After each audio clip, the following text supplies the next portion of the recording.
I want to thank so many parishioners and parents for joining us, family members, I should say. I know we have grandparents out there too. Thank you for joining us in this Mass this morning. It's a nice time for us to come together as a parish family. Father Charlie, as he spoke today in the homily, it reminded me of something as he spoke about the mission. It reminded me of something that I heard during the mission that really struck me, something that made me think. And it goes back to the reading this morning about Adam and Eve. And what Father Leo talked about was the fact that while for Adam and Eve it was the tree, it was the fruit that tempted them, we have temptations that look good to us every day.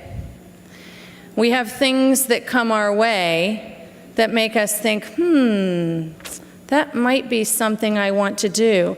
Like, for example, when you had to go do your homework last night, then maybe the video games looked more appealing, and the devil said, ooh, you might want this instead. And so it's a choice you have to make.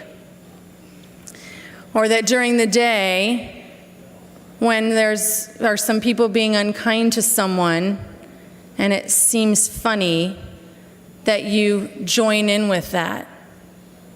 And that the devil is tempting us all of the time with different things. Maybe it's on social media, through text, through Facebook. Even as adults, we're tempted. There are messages that are being shared, so we want to just get our comment in. The devil finds ways to tempt us all the time. And he's wise enough to know that he needs to make it look really good. And so he does that. And so Father Charlie reminded us that today is the day when we recognize a warrior. It's a great word. Who is dedicated to God, dedicated to Jesus, dedicated to us as our mother.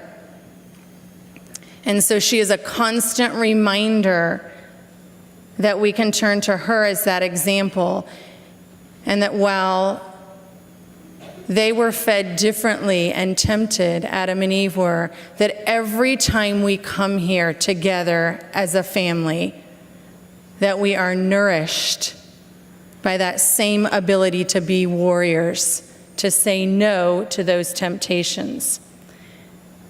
And so as our 3rd through 8th graders came to confession, went to reconciliation these past couple of weeks, that was their opportunity to be renewed, to kind of have a fresh start. And so we come here today knowing that Mary is our warrior, knowing that we have been nourished internally to have the power to say no to those temptations. And as we were preparing our hearts for Christ's birth, we want to keep that in mind in these coming weeks so that we can continue to do our best, to try our best, and to work hard to be our best selves and to do right by God. I wish all of you a very blessed day today and a wonderful week ahead.